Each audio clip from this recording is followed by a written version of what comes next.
Okay, here it goes. This is not about menopause. This is about your health for the next 3 to 5 decades. I love it. And this is a topic. I'm going to obviously ask you to introduce yourself in just a second here, Shirley, but this is a topic that I discuss with my clients over and over again. And some of the really common things that I think I take away out of our conversation are obviously people on the edge of tears, like what's going on with me, right? And just trying to figure out, like, I think I'm here for a pelvic health related issue, but actually when you ask me all these questions, I feel like so many things are kind of going off the tracks here. Or a lot of people my age, so I'm in my early to mid 40s now, and I myself am having some perimenopausal signs and symptoms for sure.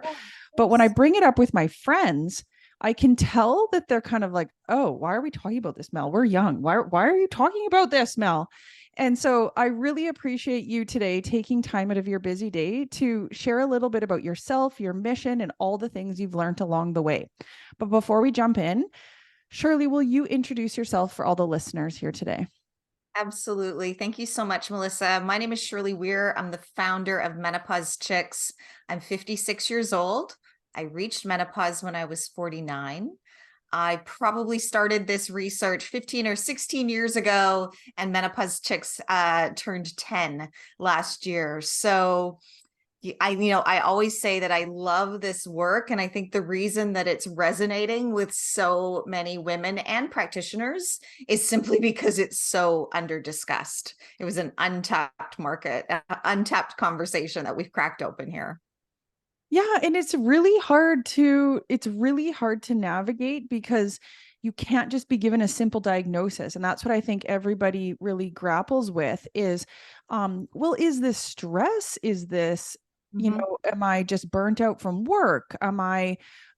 Is it just because I've been married so long? Is it because of the age of my kids? How do I know if it's a hormonal thing, or is it perimenopause, or is it menopause? It's really hard to say this symptom is exactly menopause or this symptom is exactly stress because there is a lot of blending. Yes and no. So let's do some definition clarification. Well, I want to start first. Sorry to Yeah. interrupt, Shirley.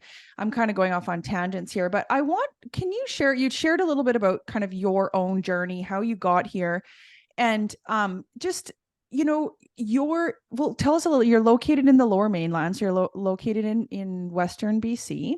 Yes. And can you tell us a little bit? We're going to kind of come and kind of go back to this at the end, but tell us a little bit about some of the things you're doing right now to be able to share all of this information, big picture. And then, yes, let's go down to some definitions after that. Absolutely. So I started Menopause Chicks. I didn't know what I didn't know, other than I knew that this conversation and community needed to be built because I was feeling alone. There was no place where I could clarify information on the internet, Dr. Google, if you will. And now, of course, we have AI in the mix, but it was very confusing and very overwhelming. And like you, and probably all of your listeners, I was busy. I was tired. I was raising 2 kids, looking after an aging mother, and running a business. And I didn't have time to like take on another full-time job of what is this. So I quickly did all of the things that we do, which is, go to our doctor. What's wrong? Right. And I left that conversation feeling quite dismissed and disappointed. And that's hard to grapple with too, because I love my doctor. Like, she's amazing. She delivered both my babies. I thought it was going to be this big sister, little sister conversation. And there I was sitting after my appointment feeling quite disappointed. So that's back when I was 41. If we fast forward 15 years later, I have learned, done a deep dive on women's health education and information. I've also done a deep dive. I have a certificate in peer counseling from UBC, and I work with members of my community every day to remind them, first and foremost, that they deserve to feel well. The phrase we use is you deserve to feel amazing. And that's step one, because we kind of have to meet individuals where they are and maybe pull back the layers of what myths they've inherited or what stereotypes they're coming into, your office with. What's happening in marketing and media, and what information have they taken in that might be true or might not be true. So I do a lot of that. And then, the sort of hallmark of Menopause Chicks is that we provide quality information and education. So everything is verified and it's evidence-based, and it's backed up either by a healthcare professional who is certified or by an accredited organization like the North American Menopause Society. What that does for women is that they know that the information that they get, they don't have to spend hours and hours and days searching online trying to verify, but it also instills confidence. So when they walk in to meet their healthcare professional, they can feel more informed, more confident to ask questions, to know that the options that are being presented to them align or don't align with their health goals. And that's really important too. Many of us, myself, my parents' generation, we were kind of raised that the people in the white coats were to be held on a pedestal. And if they didn't bring anything up, then it wasn't important. And now what I see with my generation, and hopefully my daughter's generation, is that we are learning to be advocates, and we're learning to be a team member with our health professional. We're inviting that professional onto our team, but we're actually driving the health bus for ourselves. Mm-hmm. It's very empowering. I think so. And it's funny how you mentioned your daughter. I have a daughter that's just about double digits, so just about 10. So Okay. we're starting to talk about periods and puberty and everything. And I think we look back on that and think of it's kind of a special time for a woman, as she starts a bit of a cycle, a change in her cycle and a change in her life that way. And then you move along to kind of the perinatal period, which is also associated with a lot of excitement, but a lot of change. We know there's hormonal changes. We know there's life changes. But then I think that the overall sentiment around menopause and perimenopause is like doomsday. And so let's get into, before I cut you off, you started to talk about No, it's definition. okay. And there's a lot of confusion around that, kind of like, what's menopause? What's perimenopause? So why don't I let you explain that? How do you explain that to women that have questions? What's the difference between perimenopause and menopause? Please do share. Absolutely. So the reason why I said off the top, this is not about menopause, is because menopause is one day. Mm-hmm. It's the 12-month anniversary of our final period. It is one day on the reproductive calendar. Perimenopause, peri means around, so it's around menopause, is quite vague and nuanced, but it's a series of years leading up to menopause where our hormones are fluctuating. And they're fluctuating not unlike the way they fluctuate in preparation for puberty, but it's in preparing for the end of ovulation, the end of reproduction, and the end of menstruation. Perimenopause is nuanced and not that well understood for many reasons. One is that it's hard to define. It's not defined by symptoms. We wouldn't say that an 8-year-old girl has symptoms of puberty. That's just not part of the vernacular. But perimenopause, the term, was only coined in 1996. That's really recent in the overall medical communication standpoint. And then technically, every day after menopause is postmenopause. And that's super important to understand the distinction as well, because when I say this is not about menopause, if I say just come listen to this podcast about menopause, everyone who still has a period, your friends included, will be like, oh no, not me. I'm not there yet. I don't need to talk about that yet. I still have a period. But on the other side of menopause, my friends will be like, oh no, been there, done that. Yes.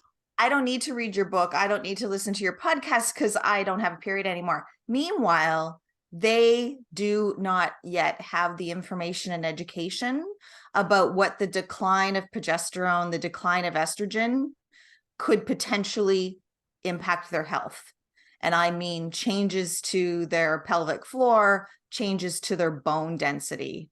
And that's a huge gap. And there's lots of gaps in women's health, but that's a big one that if we don't have the information and education delivered to us early enough, we lose 20% of our bone mass within the first 5 years of postmenopause. And if you wake up in your 60s and you think, oh, I really should do something about that, you might be 10 or 12 years already down that line. So there are many health implications. And I guess one of the best ways to plant that seed with women about the importance of understanding how our hormones work when they're regular so that we can make a plan for when they're not is to take a look at our retirement communities. And if you and I were to go into a senior's home today, we would probably see predominantly women, because women still outlive men. But we would also see very high rates, overwhelming rates of heart disease and stroke, osteoporosis, incontinence, and dementia. Mm-hmm. And that's why I do this work, because I don't want to be part of those statistics. Exactly. And I think about, I always try to picture the listener that is consuming this information. Sure. Because I was telling you before we hit record that every single one of my clients leaves with a recommended podcast episode. Whether or not they choose to listen to it, that's up to them. But I find a big part of what I do is education, and they're coming to me for a pelvic health related issue. That's what they associate someone like me with: incontinence, prolapse, issues with intercourse, pelvic pain, you name it. I have to pee all the time. I can't hold my pee. I can't let out my pee. Can't let out my poop. I can't hold in my poop. And so I always ask such a wide range of questions. And at the end of the day, their goal is to get better, right? That's their goal, is I'm coming to you because I want this problem to go away. But I think it's so important, for us to explain to people your problem isn't related to just one thing. And that's why we ask so many questions. What's going on with your life? What does your life look like? How old are you? What other things are going on? And I think that's what you're trying to say is, I don't really care exactly what age you are, exactly what stage you're in, but do you feel good about your life? Do you feel good about the way your body functions? And how are we going to approach this from the big picture? What are all the puzzle pieces that are involved in your care, right? And I think that's what you're saying is there's a lot of things happening at this transition that can be contributing to your symptoms, right? It's totally like a puzzle or a Rubik's Cube. Yeah. Because your hormones may be fluctuating or declining. At the same time, you are holding up a job, looking after a family, caring for aging parents, divorcing, leaving your job, all of those things, grief, stress, lack of sleep, they all overlap. And I always refer to the Rubik's Cube because you can work on one side and work on one color, but you might be surprised when you turn it over and you're like, oh, I still have the stress or I still have the sleep issues. And yeah, so that's an excellent analogy. But I do care about age and stage. And those are the two questions that I ask the most because the vernacular, some of the misinterpretations that we've inherited include the phrase perimenopause symptoms and menopause symptoms. And it's like everything that goes wrong in midlife gets thrown into this bucket called menopause. And so that is part of the education that I work on. And that if I know your age and your date of your last period, and then I can teach you what the general curve of hormones looks like. And that is, very generally speaking, progesterone starts to decline first in perimenopause. And then after we reach menopause, estrogen goes for a steep decline. And if we know what those hormones are responsible for when our cycles are regular, then it's very easy to kind of pinpoint what some of our health experiences or AKA symptoms are when they're declining. So progesterone is produced in the second half of our cycle when cycles are regular, and it supports our mood and our sleep and regulates bleeding. Those are like 3 amongst 100 possible roles and responsibilities. And estrogen, generally speaking, provides a lot of juiciness to our body, right? So it helps keep our eyes and our mouth and our joints and our vaginas and our vulvas healthy and lubricated. And so I like to keep those things distinct for women so that they can, really pay attention to the date of their last period, because that's important, but also to make that plan that I was referring to. Oh, like I haven't had a period for, let's say, 8-10 months. I'm obviously getting close to menopause. If it's not this year, it'll be next year. How might that impact my pelvic floor? What do I need to do to prepare for that? And what are all of my options that are available? So I find that really exciting, because once you present a menu of options to a woman, she also feels very like empowered and more in control of her health decisions. Yeah. And I think that recognizing, like we talked about the puzzle or the Rubik's Cube, but that's where I think, the good thing about things like social media and Dr. Google or YouTube is that people can find information. I'm finding a theme though of people taking everything black or white. Like, well, she had she had menopause at 51, so mine's going to be at 51, or no, I'm only 43. So I shouldn't have that. And so I think that's hard for people to decipher, and it's hard. It's just not black and white. And I think what you're saying is the best thing we can do is be educated about our bodies when they're quote unquote functioning a little bit more cyclically or normally, and then be able to notice when some of our, whether it be kind of, symptoms or how we feel is changing. Oh, good to know. I find myself, one of the reasons I consume so much information or I read, for example, books like yours, is because it helps me realize why. Why am Yes. I having this? Because if you don't understand why, I think it goes with fear or something's wrong with me. I need to figure out what's wrong with me. And I think understanding those changes and, oh, you know what, this is normal. This too shall pass. I need to understand it. And then I also, like when you mentioned being kind of in our own driver's seat, I need to decide if this is a game changer for my life. Like, do I need to get help for this? Or am I feeling okay just understanding why this is happening? Do I feel like I can live like this? Absolutely, 100%. One of the conversations that brings up for me is, risk. So we talk a lot about risk in the Menopause Chicks community. And often, there's risk to surgery, there's risk to certain treatments. But what we often don't talk about enough is, what is the risk of not doing something or taking action? We rarely discuss that. And that's kind of where I come from, is like, you are responsible for, acknowledging that you deserve quality health care, you deserve to feel well now, but also reminding everyone that what we do now will impact our future health. No guarantees, but it feels like you're putting a little bit of, making a deposit into a bank account. Mm-hmm. What are some of the things then you've kind of mentioned, cycle changes, sleep issues? Can you talk about some of the other symptoms that are very commonly reported, let's say in your Facebook group? Like, what are some of the things, the symptoms or the feelings that people have over and over and over again during this time of change, just so that people can hear? And I think a lot of people like to identify, oh my gosh, I have that. What are some of those hallmark signs? Yes. Well, the hallmark experiences of progesterone decline include changes to mood, changes to sleep, and changes to bleeding.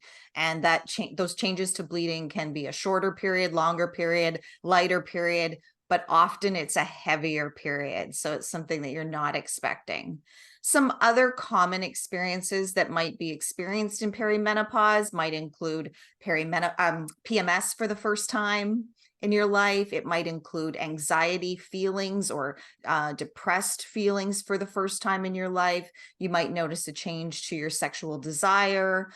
You might notice breast tenderness. These are all things that coincide with either estrogen is fluctuating or progesterone has declined. Hot flashes, you'll notice I didn't say that first. I think all of my friends think that all I do is talk about hot flashes every day. Hot flashes are most commonly experienced in the final year of perimenopause. So that's like the final year as you're counting down your 12 period free months. Hot flashes or vasomotor symptoms, which is the right term, can be attributed to that decline in progesterone. They can also, for some women, continue for 5 to 7 or more years into postmenopause as estrogen declines as well. I think that's one thing that people, the term hot flash and menopause go synonymous for some people. They just, when I say, talk to me about menopause or talk to me about perimenopause, what do those mean to you? I get a lot of people say, "Oh, I don't have hot flashes." Like, and so I think that is, I would like to get you to talk a little bit more about that, because that's one thing that people might experience. I'm nodding because I'm glad that you bring that up. I obviously have thought about and talked about hot flashes, vasomotor symptoms for many years, but it wasn't until recently where I realized, why do hot flashes get so much attention in our media and in our community? And I think the answer lies in the fact that it is a visual representation of the transition to menopause and beyond. So if you and I were to think about, like, close our eyes and think of all the things that we just talked about, we probably wouldn't find that many images on a Google search for mood swings or heavy bleeding or even sleep disruption. It's really hard to draw a picture of that or take a photograph. But hot flashes, marketers and media have had a heyday with that, right? And all the on fire images in really reputable marketing vehicles too, I'll tell you. I referred to that in my TED talk. And it's disappointing because it makes women believe that the thing that needs to be fixed is the hot flash. And that's not it at all. The hot flash is a symptom of hormone decline.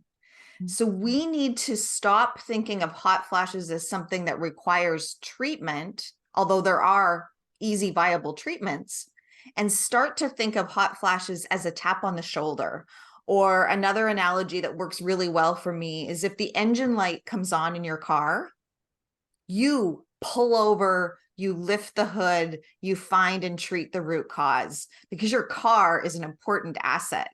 And I want everyone to think about hot flashes as that check engine light, because if you stop and pay attention to it and you seek treatment options that are available to you, you're not only addressing your hormone health for the current time being, but you're also investing in your future heart and brain and bone and vaginal health.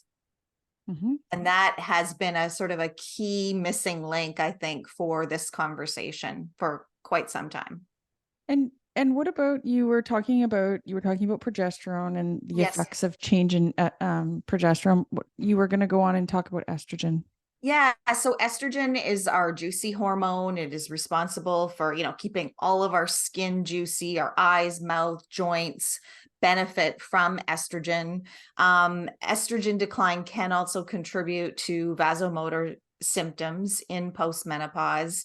Women in postmenopause might also experience some of those other things that I was alluding to, such as changes to sexual desire, changing to breast or breast density, changes to overall mental well-being that might be related to cognitive function, such as remembering or forgetting, or simply just brain fog. So not having that same level of energy that they used to have, and they miss it.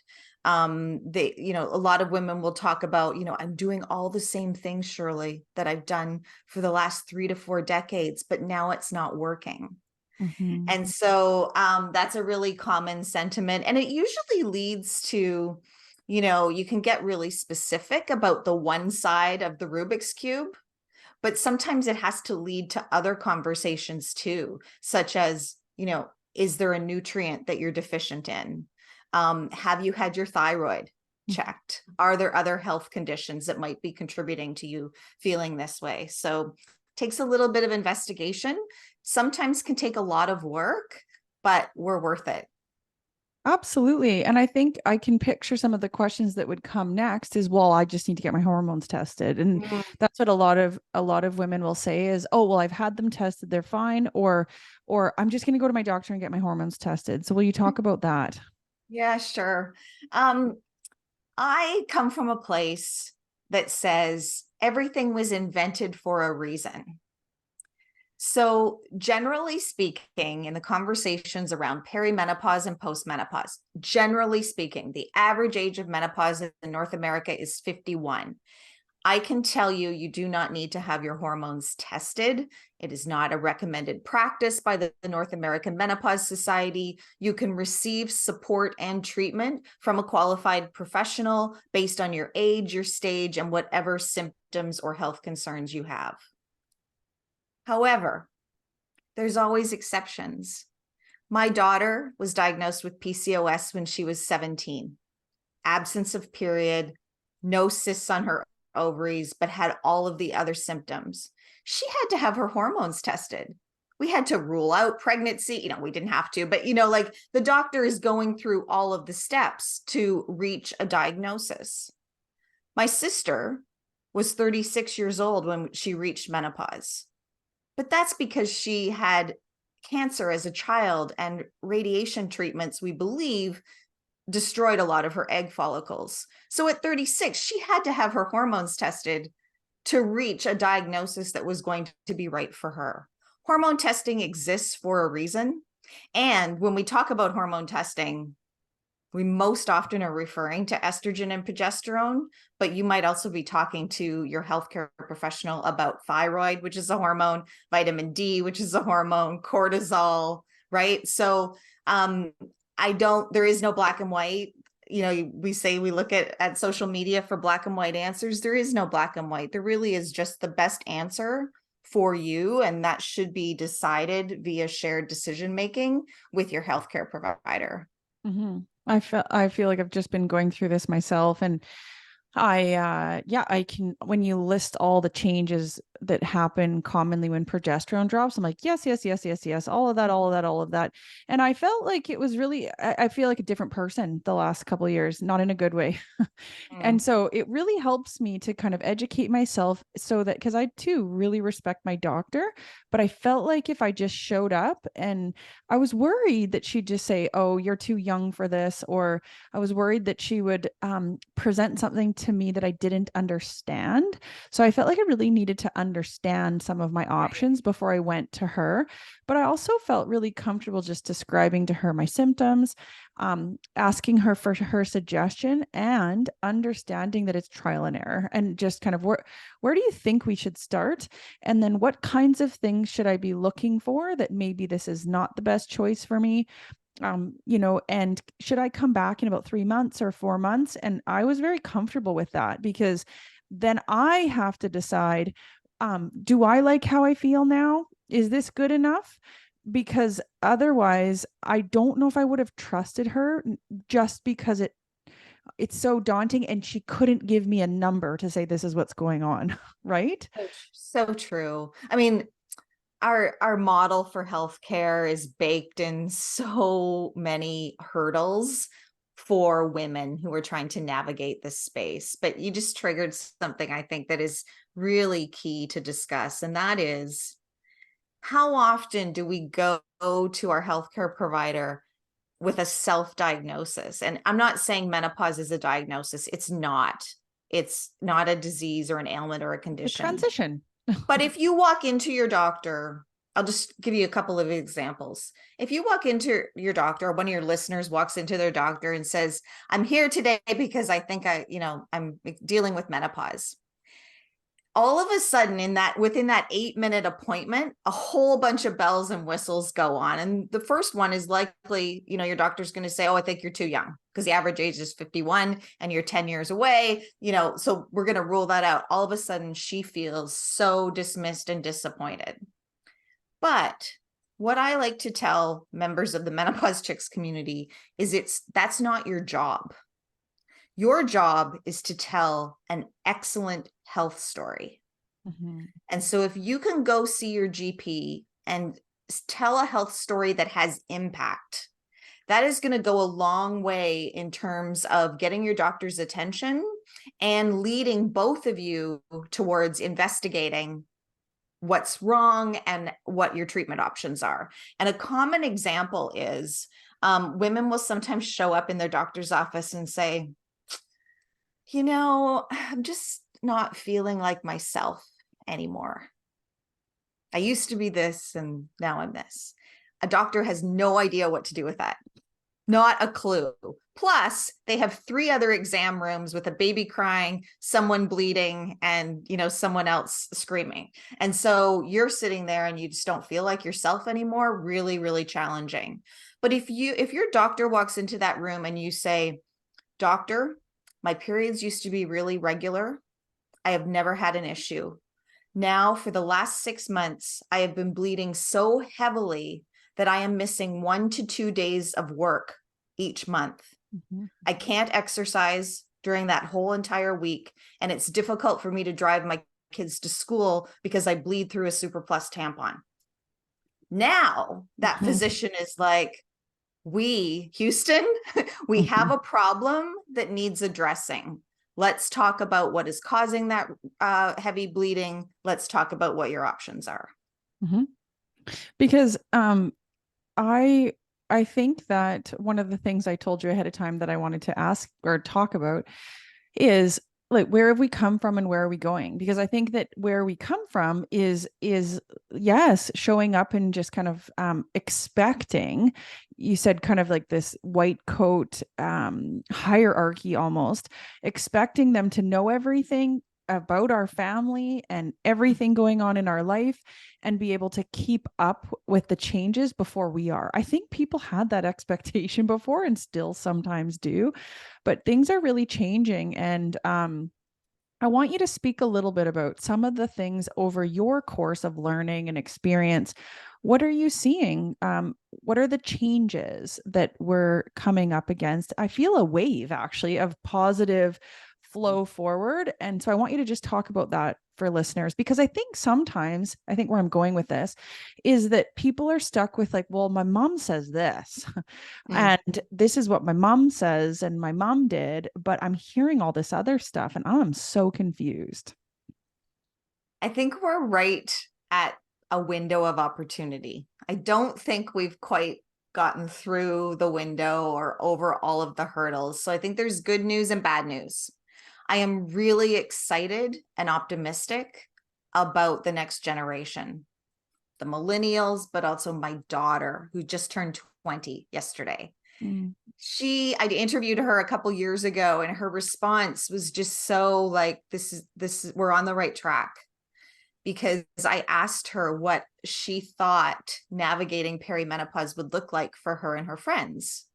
And she said, well, my age group has no issue talking about sexual health or mental health. We talk about it openly. We've been raised in the age of social media. There isn't the stigma that you and your friends have had to deal with, Mom. And I was like, that's really good news. Mm-hmm. If you look at some of the challenges that we have right now, take vaginal dryness, for example, vaginal atrophy, it's easy to blame the patriarchy and say, oh, there wasn't a solution because of the patriarchy.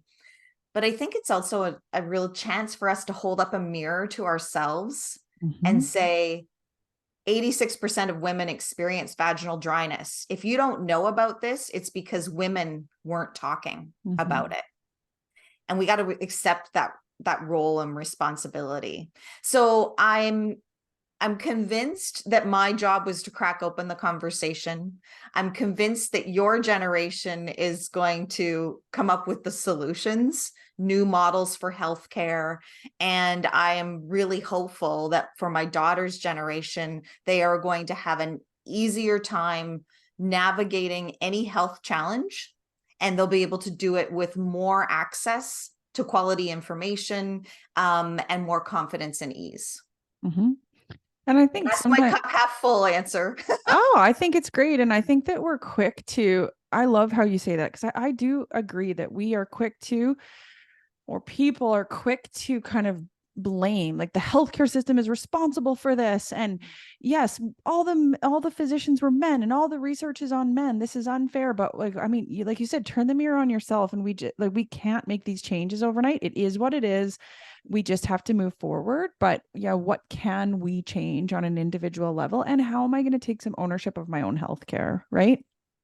Yeah. Totally. But also too respecting that when you do go talk to that healthcare provider, they're a person too, right? And Yes, if they're and I human. they're human too. And they're look at all the things a family doctor has to keep up to date with, right?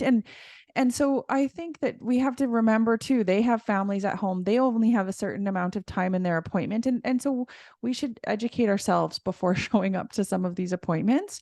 If we expect them to know all the answers, right?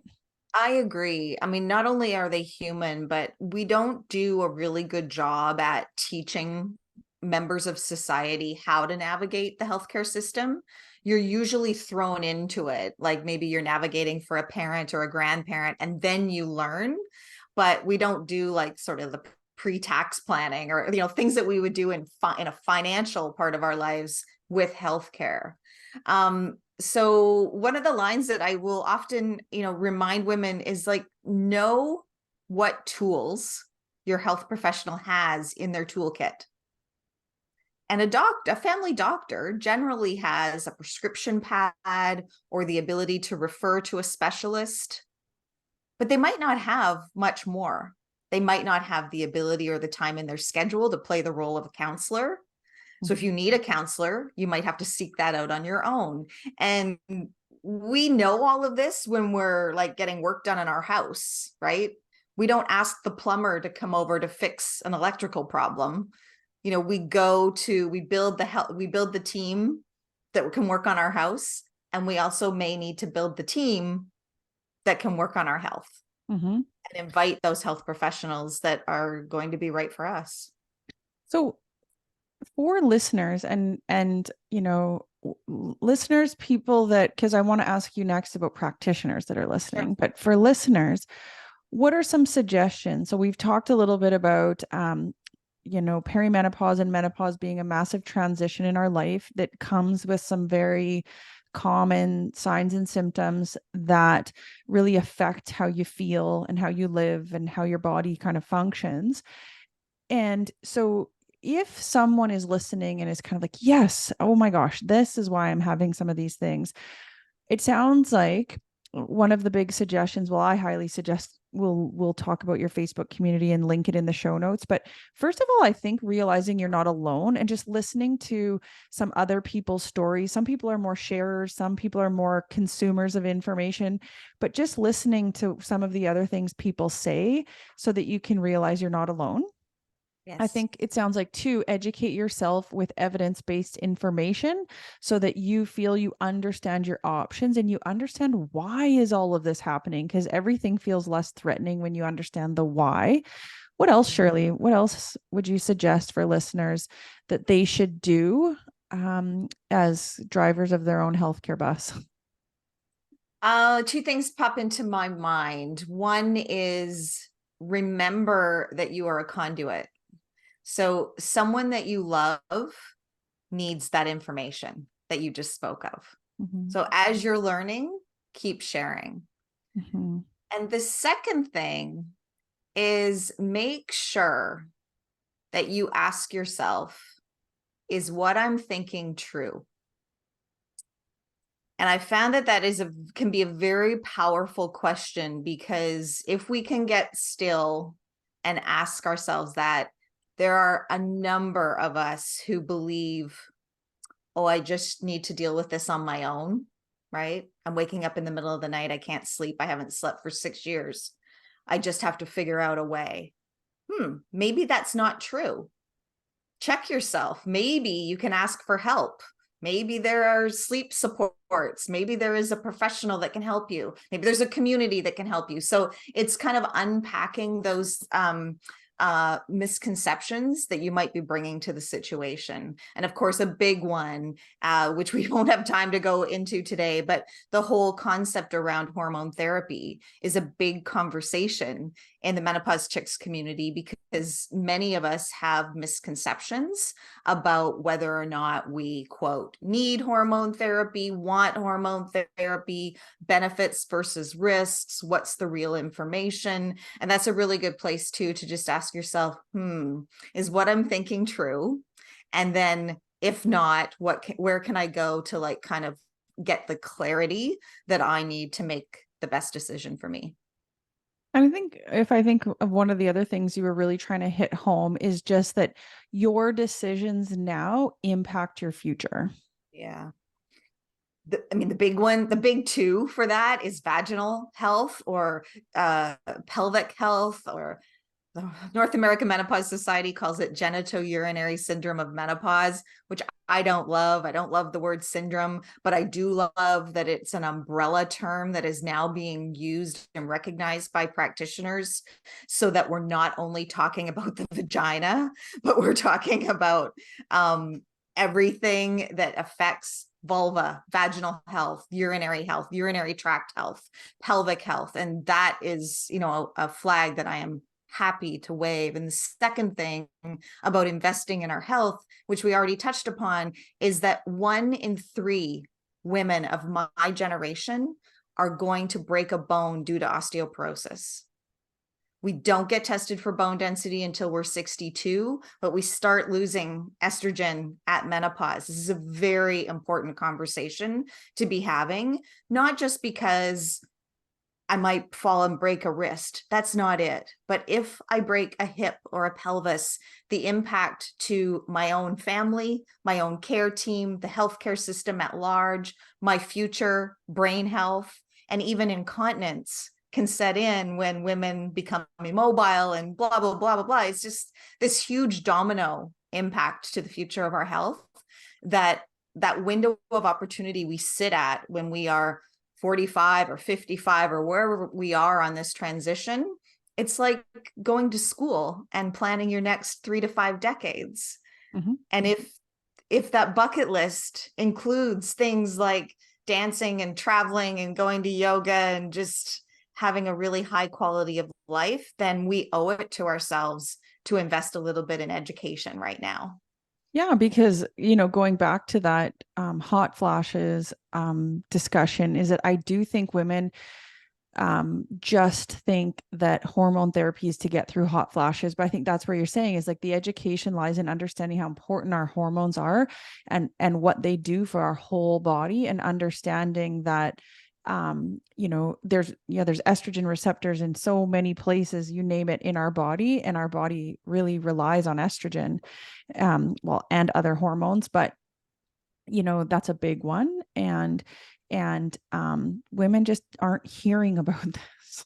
I know. Yeah. And there's a lot of dots to connect, and it can be a lot of information. That's why I'm grateful to do podcasts like this, because I think if we hit one individual and it makes her flex her curiosity muscle today, that's a win. Absolutely. So what about for the practitioners listening? So when I say practitioners, it could be anybody that touches the lives of these women that are affected. What are your suggestions? And I can kind of speak for physios a little bit and saying like, I would never claim to be an expert on all of this, but I would just say it's definitely a topic of interest for me right now, but dependent because of my stage of life. And I find it very interesting to just be able to share for a woman. And I can tell when they're ready to consume this information or when they're not. And so I think just we have a huge role in just helping them understand how their pelvic floor symptom is related to something bigger. and then just building a toolbox of the practitioners in town that I think can be of assistance, and building a relationship with them. And if I don't understand something, then I feel comfortable sending them an email or something saying, should I send this person to you, or can you give me some suggestions, because I don't need to know everything, and I only have certain things in my physio toolbox. Yeah. So Well, what about I bet you the practitioners that are listening to us today probably aren't the ones that we need to talk to. That's my guess. But my answer for practitioners would probably be the same or similar to women and listeners. And that is, once you learn something, someone you know needs that information. So pass it on to a colleague.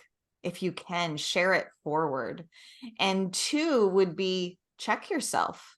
Is what you're thinking true? If you graduated in 1982, is the information that you got in 1982 up to date and accurate? Have you done any continuing education in this area in the last 30 years? Are your assumptions that you're making about this individual who's sitting in front of you, are they true? And if you can get still and hold the mirror up to yourself and ask that question, there's an opportunity to learn something, right? And then whatever you can learn, either through the patient in front of you or from your colleagues, or by going to, a continuing education the next time the schedule pops up on your desk, it's going to benefit the other women in your practice, on your patient panel.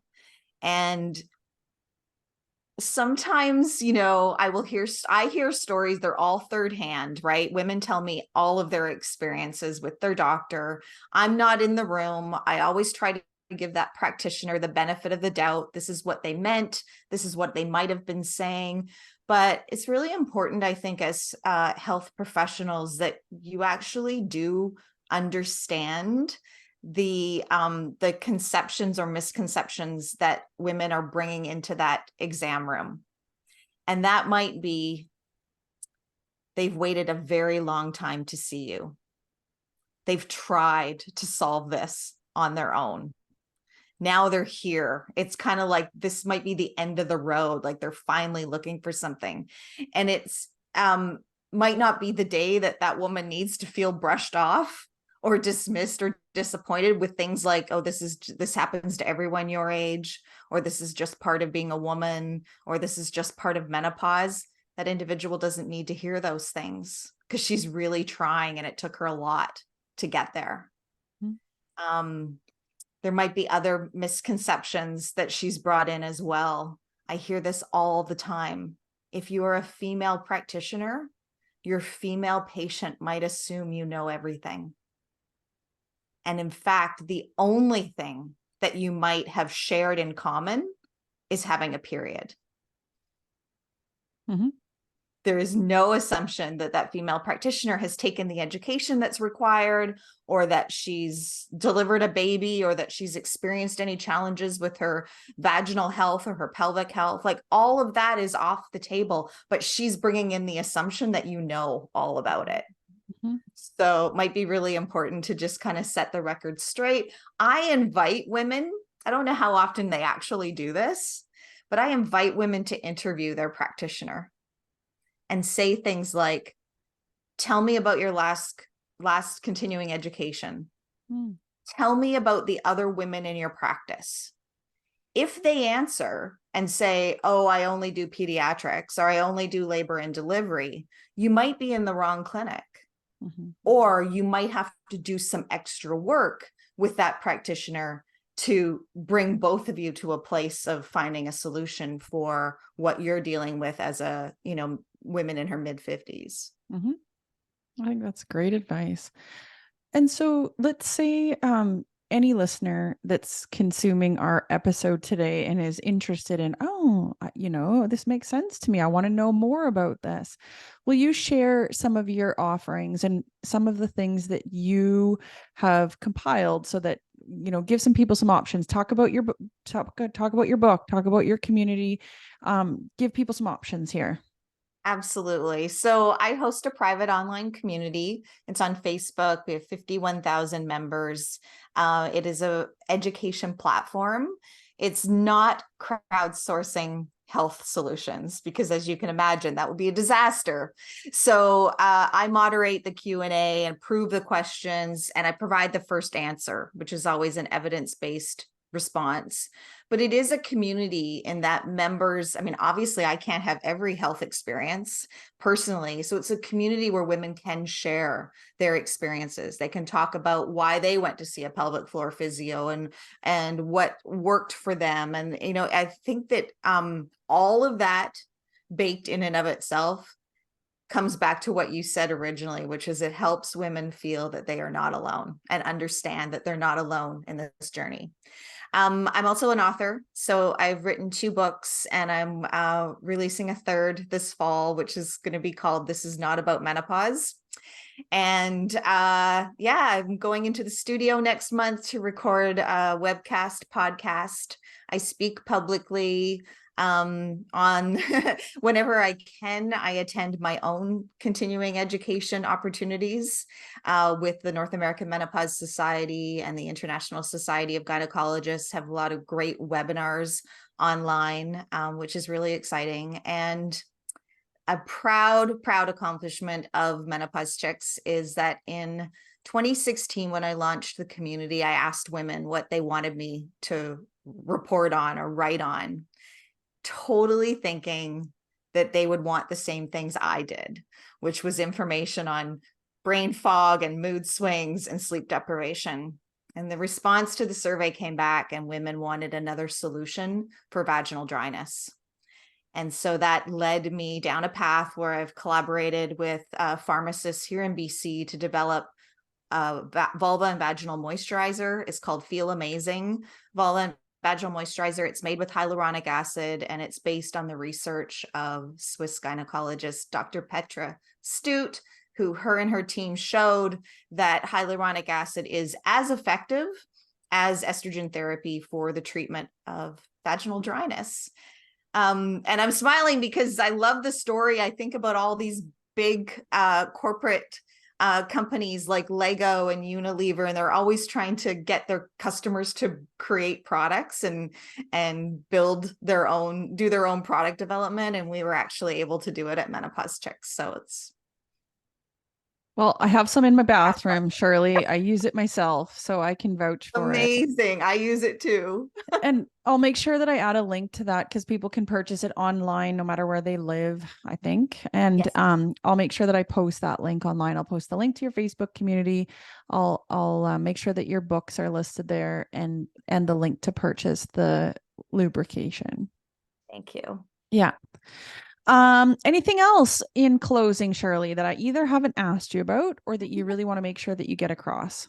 Yeah, one thing I really want to make sure I get across is thank you for the work that you do. Pelvic floor physiotherapy is golden.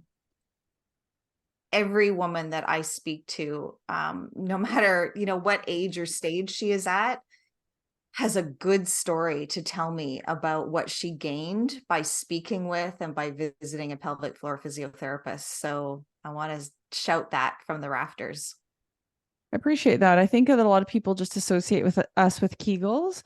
And I really think that is like such a small percentage of what I actually do. And I think that one thing we have on our side is usually time. And so I think of myself as an educator and Yes. someone that normalizes symptoms and pulls out all sorts of funky props to explain to them why their symptoms happen and give them, like you said, options. These are some of the things that I have to offer. These are some of the things that other people have to offer. What do you want to start with? Because you're going to pick something different than Jane, than different than Sally, and that's okay, you know. And so I think that's a misconception of what we have to offer. So I appreciate you saying that. That means a lot. Yes. And if you're listening and you don't have symptoms, go see a pelvic floor physiotherapist anyway. I did, and I recorded my first pelvic floor physio appointment, and I was shocked at what I learned at that appointment. So it is preventative and it's reactive and it's worth your while. That's great. So thanks again. I mean, from one person to another who spends a lot of time for the betterment of our women's health related issues, I thank you so much for your time.